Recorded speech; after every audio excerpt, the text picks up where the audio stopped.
Oh my days, he's grabbing the ball to put under his shirt. Him and his missus, are they having a baby? Oh, that is just so... That is oh my so God, I wonder what awesome. they're going to name the kid. Put a baby in me, fam. Kid on the way, you know what? Let's help him decorate the room. I've got a shopping list here, okay? So we need a pram, a milk bottle, 16 grams of weapons-grade ketamine. Do you not think that's a little bit inappropriate? Yeah, you're right, actually. The kid can just drink it straight from the big bottle. And now we're all set for the baby to arrive.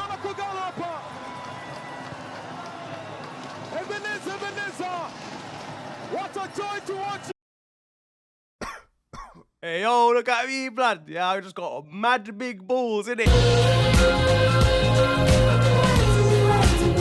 Yo guys, it is your boy Nirin here, and you are watching FTW. This, of course, the series where I bring to you the best and more frequently the worst of what football has to offer during the last 7 days. But what's been kicking off in the world this week? Well, in the US and in Virginia, one liquor store had a new customer. No, it wasn't Jack Grealish looking for an afternoon glass of Jägermeister. Good morning, Glenn! He's never seen a map before. He doesn't know what Virginia is, fam. He thinks that's a female body part. No, instead it was a raccoon. What did you call me? Yep, a raccoon had broken into the store, smashed and drank alcohol, and then passed out after an hour-long bender. Lil bro got absolutely lit. He'll be on the waters this morning, hungover. Mrs. Raccoon fuming, watching him stumble home at 5 a.m. instead of getting a job again. And what a sight this must have been. So I'll get 11 shots of tequila, 3 whiskeys, 4 double vodka lime sodas, and an old banana peel that you threw away about 7 days ago. Fucking hell, they're letting anyone in here these days, isn't it?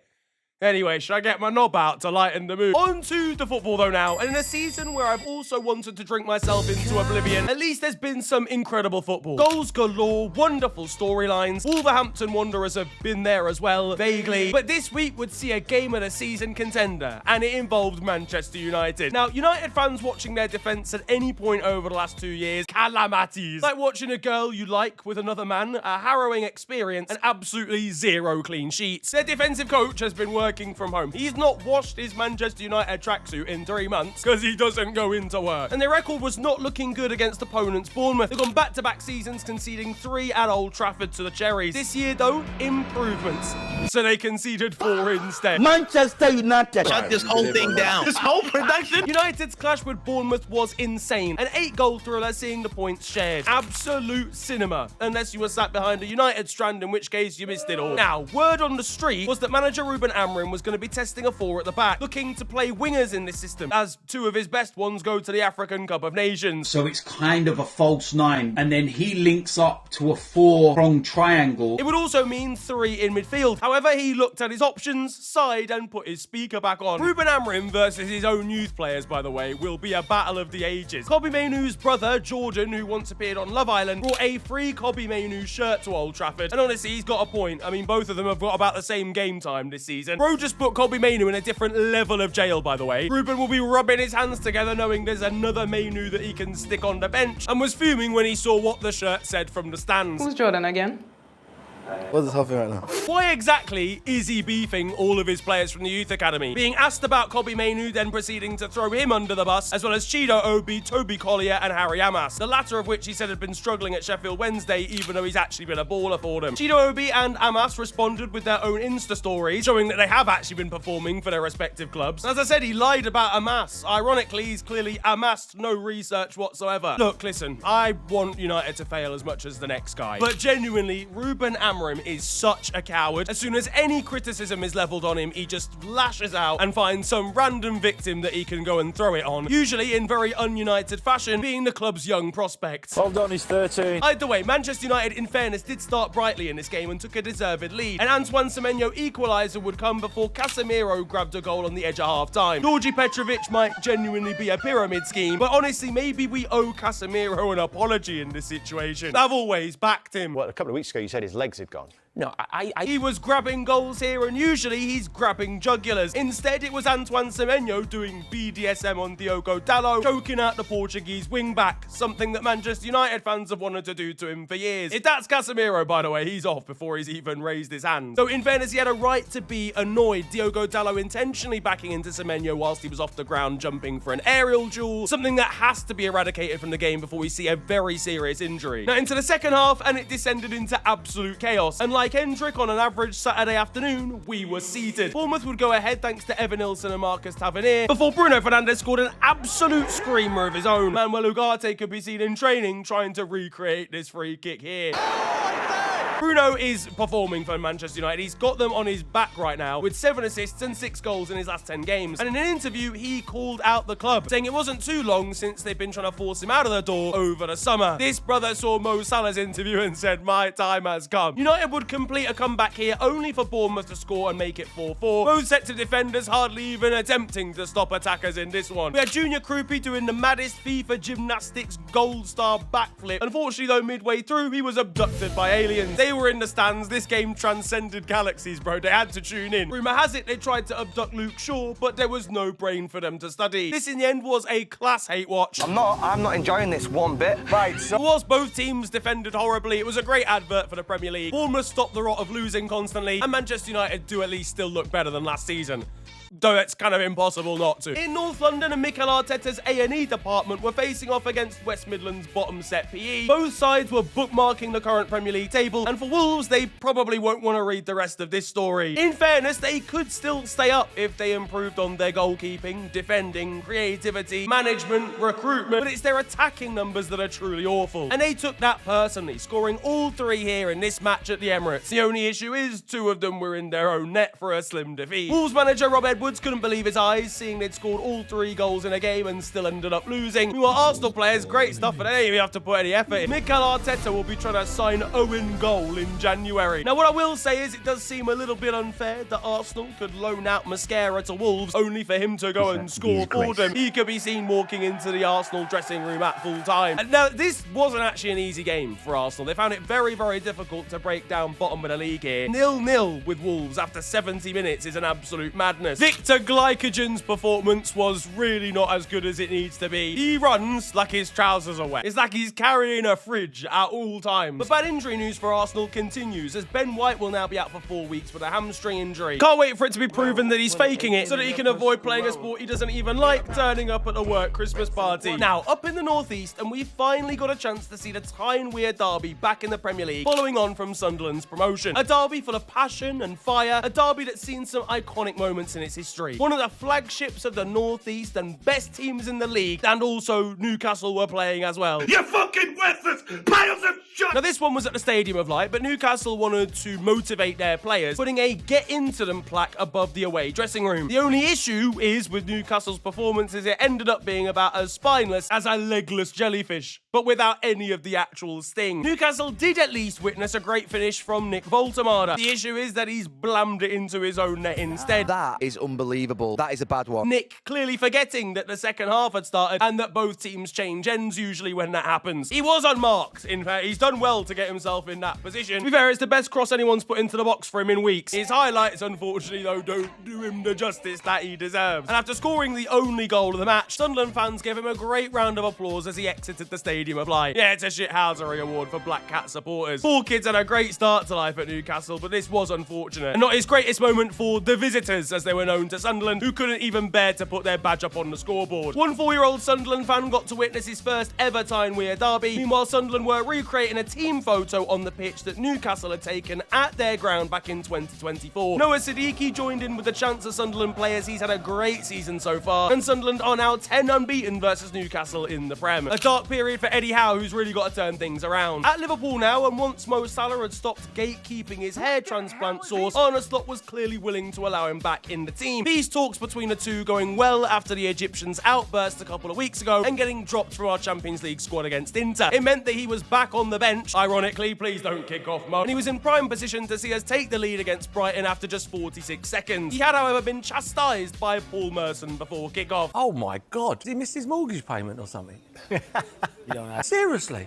That is ridiculous. He's like walking in there. I mean, he's got the best job in the world. There's not a player in the country, whatever level, who's happy to not be Yeah, but in the you starting don't 11. walk around with your hands in your pockets walking like when I used to come out the betting shop when I'd done my money. He's going walking along like that. I mean, I don't think it's that deep, really, is it? To be honest, I know there's a lot of drama going on, but you want him to be relaxed, surely. Paul clearly has strong thoughts and opinions on any player that tries the nonchalant gimmick. Bang, see you later, you go in prison. And you're getting named and shamed. Now, Joe Gomez's Weetabix knees were fun while they lasted. That injury to our right back meant that we got a much earlier glimpse at a return for Mo Salah than originally thought. He came back and immediately made history, getting an assist for Hugo Ekitike and in the process grabbing 277 goal contributions for a single club, a record for any player in the Prem. After their public spat, I'm sure Jamie Carragher wasn't too keen on giving him a compliment here. Just want to say, broski, keep doing your thing. Obviously, man's not a big fan in it, but keep doing your thing though.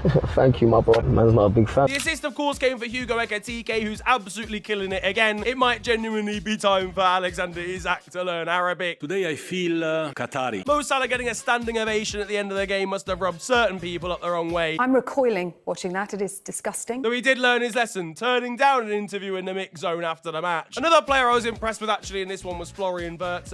Another masterclass actually from him. He's been really good in the last month, but still no goals or assists. Please, Flo, like just for your own mental health. Now, of course, during Liverpool's title parade last season, over the off-season, there was a horrible incident that occurred where a man drove his car into supporters that were celebrating in the street. This week, he was sentenced to 21 years in prison, described as a family man by ITV News after mowing down about 107 people. Family man with complex dating history accidentally pulls lever on guillotine. I've seen his picture and I've never seen anything more predictable. This man has genuinely got better PR than Marcus Rashford after causing a terrorist incident. Elsewhere, and in Nottingham, Forest faced off against Spurs in El Postecoglico. Oh, mate. It turns out he'd left more of his mark on Spurs, who are absolutely battered here. Vicario in Spurs' net might actually be a part of Al-Qaeda, lads. I'm not gonna lie to you. Because yes, whilst Archie Gray may have called for the ball, this man continually puts his team under pressure. He was getting booed after the game against Fulham, and he wasn't too pleased about it. Nice to see home fans booing it. Tottenham's midfield were getting choked out by Ibrahima Sangare, the Yaya Toure regen in the middle of the park. And Spurs, honestly, they just dish out points to teams at the bottom of the table like it's nobody's business. In fairness, though, I don't think Forest will be down towards that end for much longer because Sean Dyche is really turning things around, especially strong defensively. Number of clean sheets for him now. Aston Villa edged West Ham this week. What the fucking hell's happening? A 3-2 win at the London Stadium with Unai Emery and Villa now on 9 wins in a row. Helped by a banger from Morgan Rogers, but it was Matheus Fernandes who scored the first goal of the game, the quickest of the season so far after just 29 seconds. Villa are now 3 points behind Arsenal only. Their fans will be left confused at the end of the season when they've accidentally won the Premier League. How did you get up there? Manchester City are also in that title race after putting Crystal Palace to the sword. They won 3-0 here, and Erling Haaland is raw milk dogging his way to becoming one of the Premier League greats. He's now got 35 goals in 27 games this season for club and country, as well as 5 assists. The guy is genuinely a freak. Though Palace can feel a little bit hard done by. They actually won the XG battle here pretty easily, but at the end of the day, you've got to take your chances. Man City were also victorious in the Carabao Cup, defeating Brentford, thanks in part to a beautiful goal from Ryan Cherki. This man is a glorious footballer, and Man City needing to give Lyon extra money for this guy can be seen as their 116th charge. Chelsea were also victorious in the Carabao Cup, defeating Championship side Cardiff. Alejandro Garnacho finally has found his level. He was celebrating his goal versus Welsh farmers. I'm joking. You can't be a farmer in the Championship. But then again, they're from Wales. Actually, I'm not sorry at all. The FIFA hosted an awards ceremony this week for the Best 11, a team that featured some of the best footballers in the world over the last 12 months, as well as Cole Palmer. Rafinha's PR manager might genuinely have been on holiday all year, I'm not gonna lie to you. PSG's assistant was holding a trophy. No more calls to be made for him. Ice in the fucking veins, man! Meanwhile, Declan Rice was awarded second in the Puskás Award for his free kick against Real Madrid last season. Second place for an Arsenal player, you genuinely couldn't make it up. Now, Lionel Messi's won plenty of awards in his time, and he's been on tour over in India this week. At least the entertainment in the tunnel before going out and actually meeting fans was fucking class. One extremely brave Cristiano Ronaldo fan was in attendance, but there was a lot of drama here. He's supposed to have been going around stadiums across the country, doing meet and greets, showing off in front of supporters, and meeting Indian players and politicians. Except the first stop on his tour was abandoned pretty quickly and cut short. This then led to fan protests, supporters ripping chairs off and jumping onto the pitch and causing general havoc. To be fair, I'm not surprised he cut things off early. He was receiving some stressful passes from dons that he was playing without on the pitch. He's gonna do a hammy for fuck's sake. One supporter did manage to see him, although from a distance, as this selfie would indicate, and he was pictured in some random taxi as well, driving around. I do love some of the content that's come from this, I've gotta say. He went and visited a zoo in the nation, which the zookeepers decided to name a tiger after him. That poor lion's gonna be dealing with crippling ADHD during zoo visits, but at least he's got some serious tech now. Now, at Leo's former club, Barcelona, they faced up against third division side Guadalajara, who play in a 6,000 capacity stadium. This felt like a good old, FA Cup tie, but in Spain, which makes sense, really. It was in the Copa del Rey. Anyway, that incredible bit of insight aside, Barca did win here, but it was, not without a fight, and it was good to see, sides in the lower divisions performing well and doing themselves proud in the Copa del Rey this week. So it seems they employed Sergio Ramos from AliExpress. You're telling me this isn't actually him? This is Sergio Vamos, mate. Their assistant manager, 22 years old. He was in the same maths class as Lamine Yamal. The facilities were probably not what Barcelona players are used to, but it did provide some wholesome moments. The likes of Marcus Rashford going over to take a corner, realizing that because the stadium was so small, a lot of the cameramen were kind of in the way and at least helping them move their equipment. And in more charity work, Marc-Andre ter Stegen actually made a save in this game. Brother genuinely kept the goal. Wojciech Szczesny apparently wanted ter Stegen to play. He can be seen sat on a bench, puffing on a cigarette instead of getting involved in activities. Bro just wants to retire again. Just let him. Real Madrid were also in Copa del Rey action, this time against Talavera de la Reina, and it's been a difficult time for Real, and most notably their manager Xabi Alonso. Results haven't been great. He's not getting the best out of some of the club's best players. Barcelona fans are even singing and chanting, asking for Florentino Perez to keep him. And I understand why, because they are making a hash of every single game. These lot needed Kylian Mbappe to beat a third division side, and if Real Madrid had actually lost, I genuinely think Florentino Perez would have had him shot by a firing squad. Mbappe was asked for a shirt swap at the end of the match. I'm sure there were plenty of people looking for it. When offered a shirt of his opponent, he didn't want that shit, bro. He did not care for that on his wall. But I think he should. This is a game he's not going to play very often. They squeaked through the Alaves game as well in La Liga. Rodrigo has actually realized the footballing season has started and is getting himself on the score sheet now. Ironic that Xavi had decided to bench the man that would go on to save his job. Though honestly, I'd get him sacked either way, given his opponents brought out a 6-7 celebration. Struggling to beat these lot, yeah, that's outrageous. Now, one man that is playing for Real Madrid now, but used to play in France, is of course Kylian Mbappe for PSG, and this week he won a court case over unpaid wages from Paris Saint-Germain. He's going to be getting paid over $50 million.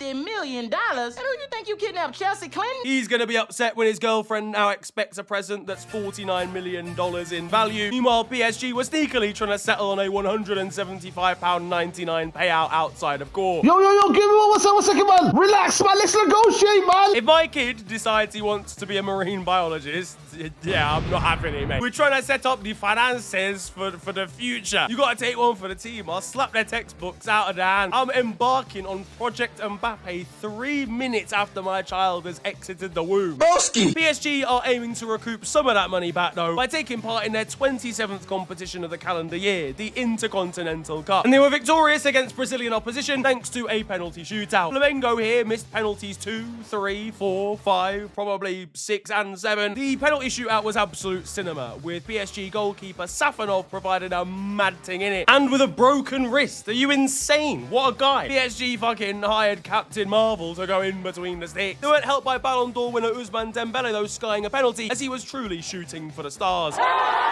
Well, we hope not. Elsewhere in France, though, and one child was on hand to give Ibrahim Mbaye his Man of the Match award. The 17-year-old who's been incredibly impressive for PSG recently, and it made for very wholesome viewing. Merci beaucoup. Merci. Merci. J'avais une question. Je sais pas si tu vas être d'accord. Ouais, je te donne juste un peu, ok?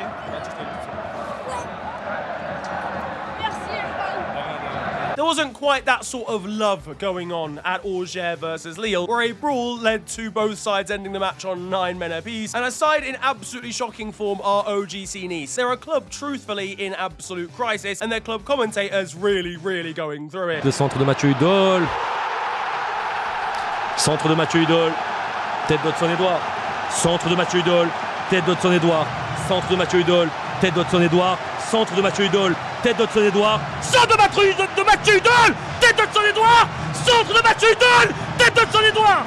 Ça fait 2-0. Now, over in Germany, and Karim Adeyemi's coming to a difficult realization that he has to leave Borussia Dortmund because his girlfriend doesn't like the city. Allegedly, she's not happy in Dortmund, and because of that, Karim is suddenly going to have to find a new club to play for in the summer. She's going to be delighted when she's not within a 20-mile radius of Emre Can, apparently. Yes! Knew I could do it. Get me out of this shitter! But a poor guy, man, he's got to leave all of his mates behind just because there's not enough nightclubs near Signal Iduna Park. At Bayern, and Manuel Neuer was taking a throw-in. That 0-0, not even late in the game. This is just normal Manuel Neuer. These are just his highlights when he gets like 3% bored. And over in the second division, not fully sure if this happened this week, one of the more unfortunate offside decisions between Hertha Berlin and Greuther Fürth, where a defender had slipped over and his head now meant that the attacker was onside. In Italy and at Roma, they are trying to offload Leon Bailey, except they can't get how are they going to offload him when he's on loan from Villa. One of the club teams loaned the player. That team sold the player, bro.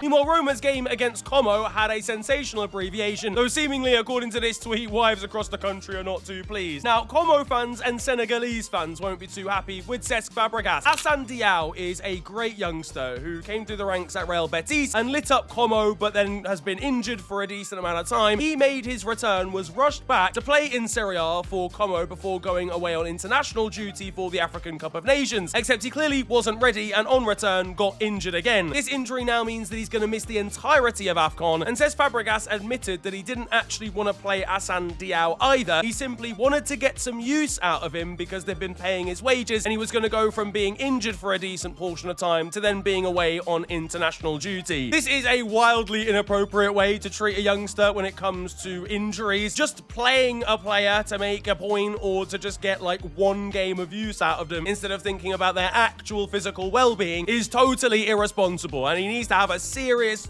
look at himself if that's genuinely the only reason that he's played it. The one silver lining for Hassan is he's a great player and he's nowhere near his peak yet. He's going to have plenty of opportunities to play at the African Cup of Nations, but poor form from the Spaniard. Down at the bottom of the table, and things are going significantly worse for Fiorentina, who are still winless in the league. What's crazy though is their under-20s are top of their division. Promote them kids right now. To be fair, you'll probably have to promote the senior team soon out of Serie B. And down in the 5th division in Italy, one stadium has been being used as a race course recently, and you can see the tracks across it. Oh, I love lower league football, man. Now though, it's time for your goals of the week, and we've got some beautiful strikes. First of all, starting with Leicester winger Abdul Fatawu, who might be one of very few players to have featured in goals of the week more than once. This time it's for a speculative effort from the halfway line that has perfectly looped over his opponent's goalkeeper. Something that he's done, I'm pretty sure, for Ghana as well. He's got a track record of this too. Who got a similar goal, but from even further out and on the biggest of occasions in the Arab Cup final for Morocco. Scoring this in the final of a continental tournament just a few minutes in is scary. Meanwhile, at Bayer Leverkusen, a very different type of goal making it in, but just as spectacular, from Martyn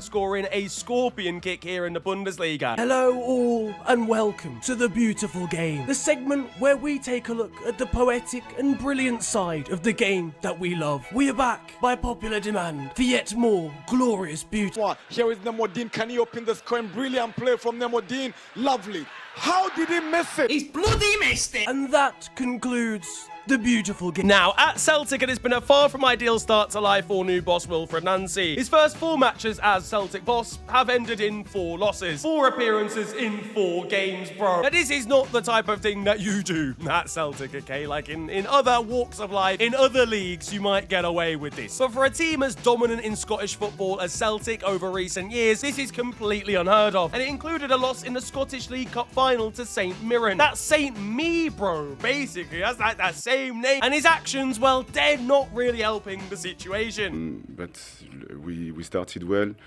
And after 1 minute, 2 minutes, we conceded the first goal. What do you mean you started well but then conceded in the first minute? Like, what are we talking about as the starting? You started well. You can't start well, but it's just the first 12 seconds of the game. He was then seen clapping a Dundee United strike that went in against his own team. Meanwhile, posts of his on his now private Twitter included motivational phrases and pictures, which were then used by Dundee United on their score graphic. Yeah, it's a shithousery award for the Scottish side. And a tactics board that he used that had 12 players instead of 11. Meanwhile, for the BBC, and he was quoted as saying that he had a good understanding of Scottish football because he once almost joined Carlisle United.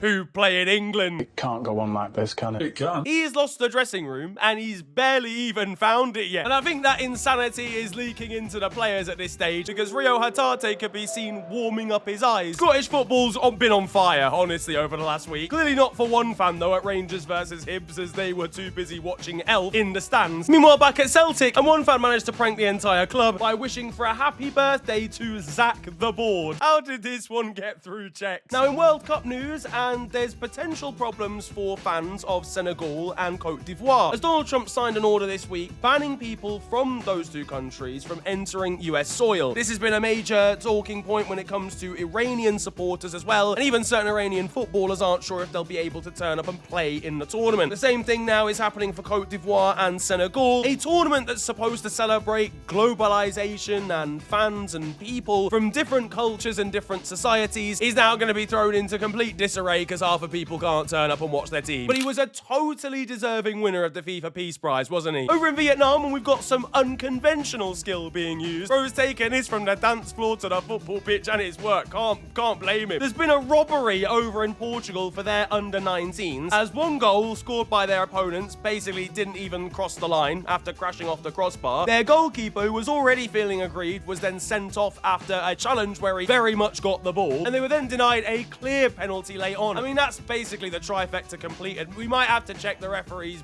betting account. Meanwhile, over in Mexico, media vuelta, el Toluca tiene el empate, el disparo, Nahuel, sacan la pelota desde el fondo, se amarró dramáticamente contra línea. Yeah, that's a robbery as well. Great defending, though, from the mud, gotta say. Now, closer to home, and Alejandro Garnacho shared a starting 11 over on Insta. A starting 11 that featured himself, only he didn't realise it was a team of flops. But this brother, man, take his social media off of him. Fulham defeated Burnley over the weekend, and it featured a almost incredible run from Calvin Bassey, who skipped past challenges and then blasted the ball out for a throw-in, and Alex Iwobi's commentary was incredible. Lord of Jesus, where is this ball gonna go?